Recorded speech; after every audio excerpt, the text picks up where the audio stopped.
विष्णु जी दिल्ली से। राधे राधे। परम पूज्य सदगुरुदेव भगवान आपके चरणों में कोटि कोटि प्रणाम।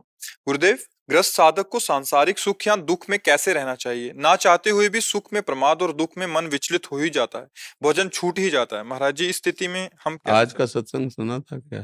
तो हमें लगता है उसमें उत्तर था, है ना? बात हमको बस इतनी समझनी है कि बिना जगे चाहे सुखद स्वप्न हो या दुखद स्वप्न हो, उससे बचा नहीं जा सकता। जैसे एक आदमी स्वप्न में देखा कि मैं समुद्र में डूब रहा हूं, तो बाहर से आप बड़े बड़े तैराक खड़े कर दीजिए, नाव की व्यवस्था कर दीजिए, वो उस दुख से नहीं निकल सकता। उस दुख से निकालने का एकमात्र उपाय, उसको जगा दीजिए। न नाव की जरूरत है, न तैराक की जरूरत, समझ रहे हैं? अब एक आदमी बहुत सुख भोग रहा है स्वप्न में, अब वो सुख से बचने के लिए एक उपाय, उसे जगा दीजिए। तो हमारा ये बहुत बड़ा स्वप्न चल रहा, मोह निशा सब सो अनिहारा, और देखे स्वप्न अनेक प्रकारा। कभी ऐसा दुख, स्वप्न में जब दुख आता है तो लगता है क्या झूठा है? आप बताओ। जैसे स्वप्न में कभी देखा गया कि आदमी घेर लिए, चाकू मारने आ रहे हैं, पूरा वैसे ही आभास हो रहा है, बस वो मारने आ रहा, हम हर उपाय से बचना चाहते, पसीना पसीना हो रहे। और जब जगे तो ना चाकू थी, न मारने वाला था, न कोई, बिल्कुल कोई खरोच नहीं। मार दी चाकू, गिर पड़े, आँख खोली, कुछ चले।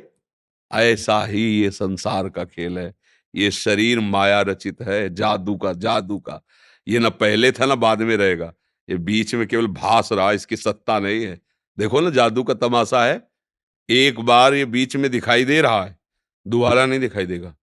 दोबारा का मतलब, न पहले था न बाद में रहेगा। जितने समय के लिए रचा गया, बस उतने। ये विनाशी है, मरा हुआ है। इसमें जो अविनाशी तत्व है, उसको अपने लोग जान नहीं पा रहे, और इसी को जान रहे हैं। अब इसके द्वारा किए हुए कर्मों से शुभ अशुभ गतियां आ रही, कभी दुख आ रहा, कभी सुख आ रहा, उसी में हम परेशान हो जाते हैं। यदि हमें थोड़ा विवेक प्राप्त हो जाए भजन की कृपा से, तो हम इससे बच जाएं, हम थोड़ा जगें।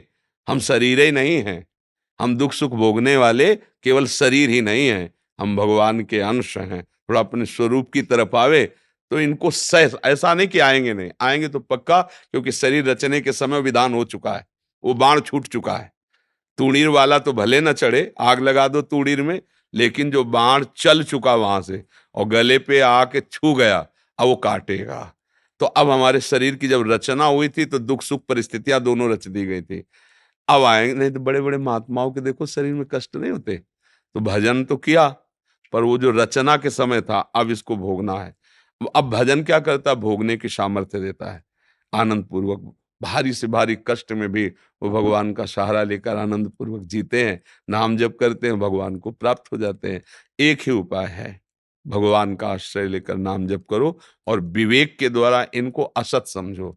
रात्रि आई है तो भैया कुछ समय आपको शयन करना पड़ेगा, क्योंकि वो अपने अब आप लाख उपाय कर लो, दिन नहीं कर सकते उसे। तुम थोड़ा प्रकाश कर पाओगे, और जब सूर्य उदय होता है तो कहीं कोई जरूरत नहीं है, प्रकाश से प्रकाश पहुंच जाता है। ऐसे ही भगवान का आश्रय ले लो, ज्ञान का प्रकाश होगा। ये दुख सुख दोनों जुगनू की तरह हैं, इनमें कोई ताकत नहीं है।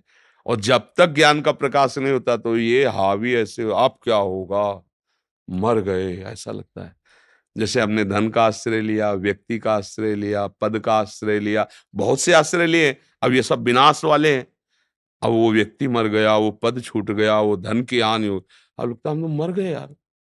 अब क्या जीवन, समाज को क्या मुंह दिखाएं? मतलब कितनी ऐसी बातें आ जाती है कि वो अंदर ही अंदर, मतलब इतना दुख पाता है कि निकलने की जगह नहीं रखती, और हार करके कभी कभी वो अपने शरीर को भी नष्ट कर देता है।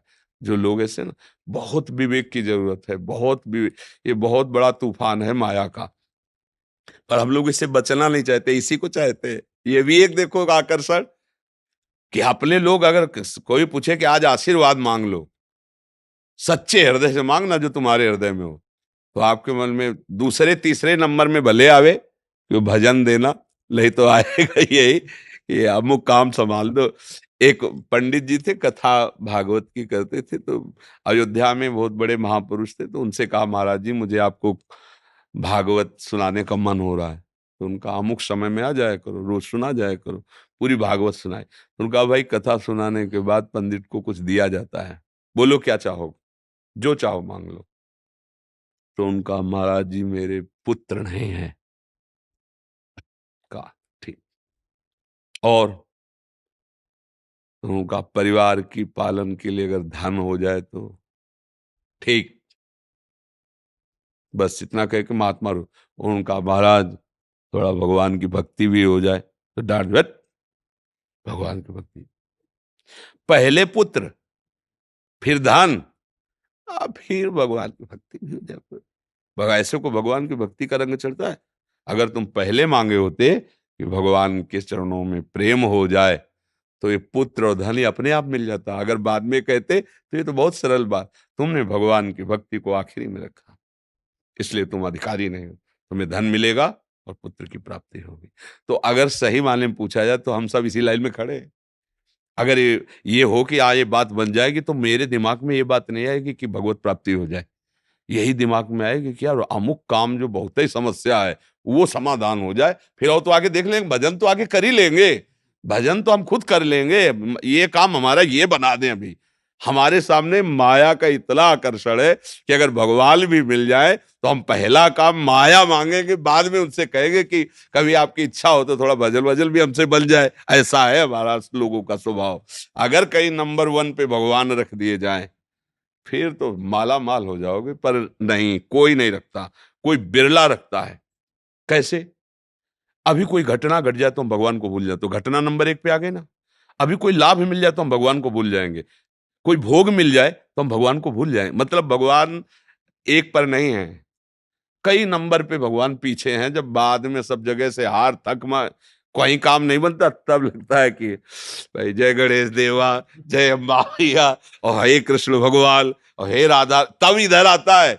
नहीं तो उसको पहले तो ये रहता है कि करके देख लूं, हमसे बन जाए तो काहे कि ऐसा है।